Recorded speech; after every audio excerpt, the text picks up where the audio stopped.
Sydney Rowing Club, their chief coach, Donovan Czech, the South African, who took a silver medal in the pairs, I think in the Athens Olympics, maybe, I'd like to say. I'll trust your judgment on that one. I think that's Sarah Winkless, the umpire. Both coxes have their hands down.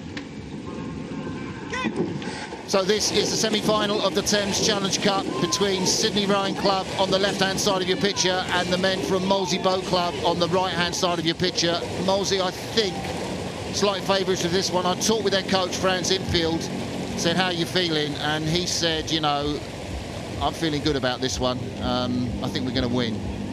So Franz Infield, Tom, was the coach of Sydney Rowing Club, and he coached the four that won here in the Y-Folds. He did indeed. I had Franz and Don on our podcast last night, and they know each other very well. Franz described Don as his old coach, so there's certainly a curious narrative that's going to be running right through this race. Molesey there on your right-hand side, closest to the camera. They look really dynamic, look really powerful. This is their top-ranked club crew at the regatta, so we expect big things whenever Molesey put out an 8. They won the Thames Cup, of course, in 2016, I think it was, with a really, really strong crew. And I think just looking at this, they're just continuing to pull away from Sydney.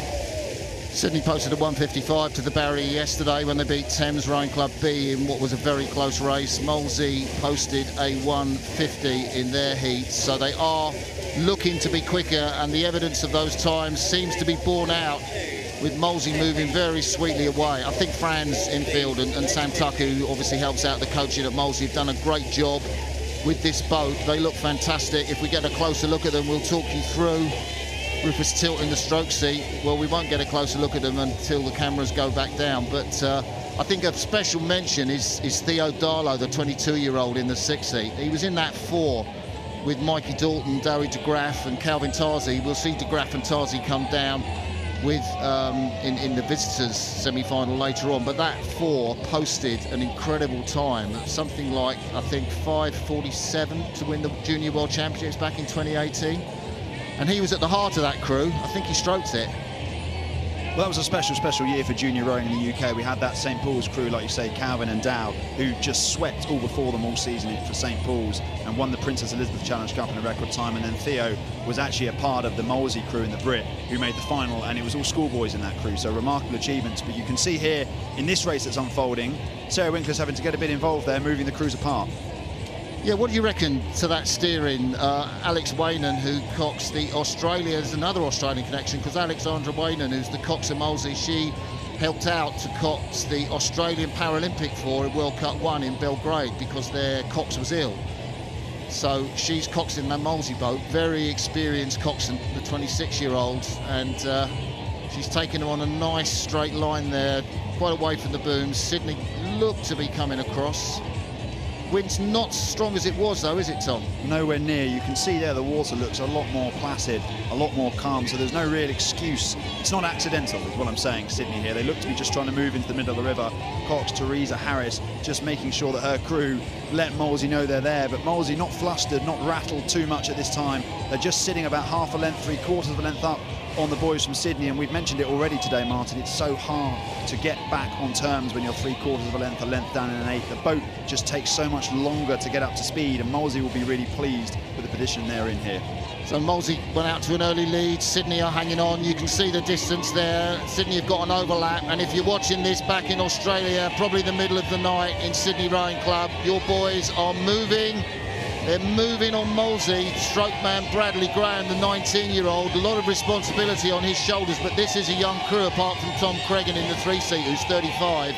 And you can see they've got the overlap. They're desperate to find a way to move back on Molesey. Is there a way back for Sydney, Tom? Oh, I don't know. I'm just looking at the bow of Molesey and the stern of Molesey and the bow of Sydney. It's that elastic band that just connects the crews. And if you snap that, if you get clear water as the leader of the race, you have full control over the narrative, essentially. It makes it doubly, triply hard for a crew to come back on you, because not only can they not see you anymore, they potentially can't hear you. As we look there, great shot of Molesey. Yeah, Tom Worthington, former Hampton schoolboy with the glasses on top of his head, got a bronze in the Junior 8s back in 2017. Then the 7-man, also with his glasses, Ollie Saloma, and his partner, I think, was Rebecca Shorten, and she just won the heat in the semi-final previous to this one. So two of them are going to be really pleased tonight if that happens, and Ollie manages to prevail in this contest.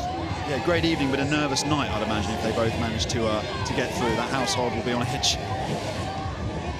Free seat there, Sam Ford in the Molesey 8 with the red cap, and Alex Waynon just having to steer a little bit. She's just maybe lost the link. You see the gust on the water. What does that do to a boat, Tom? Well, it does shift it. I mean, these boats are heavy, right? The 8s, and with 9 sort of people in it, they are heavy things, but the wind can just not only move the boat, but actually the blades, they come out, and you can see here both crews just being moved around. Sydney have done the opposite of sticking to the booms. They've been basically right on the very edge of their station all the way down, and Molesey haven't shaken them off. You can see here Sydney still very much in this race as they come towards the enclosures. So the light blue of Sydney on the right of your picture, the black and white of Molesey on the left of your picture. They are now just something like 200 metres away from the finish. It does look like Sydney are coming strong with every stroke, but Molesey's fluid, relaxed technique that France infield has tutored them in, holding firm as they come up to the finish line.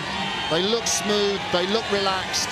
They're passing the progress board now, Tom. Looks difficult to do anything to stop them. 100%. Look, rowing is a straightforward sport, and these Molesey boys making it look really simple. Little look round from the Sydney bowman, Max Crow. I think he knows that this race is run. There's not enough room. They're running out of water. Molesey coming up towards the line.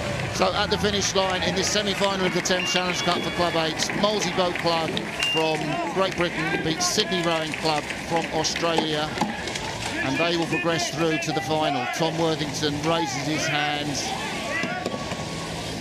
as does Ben Whitting, with the red cap on.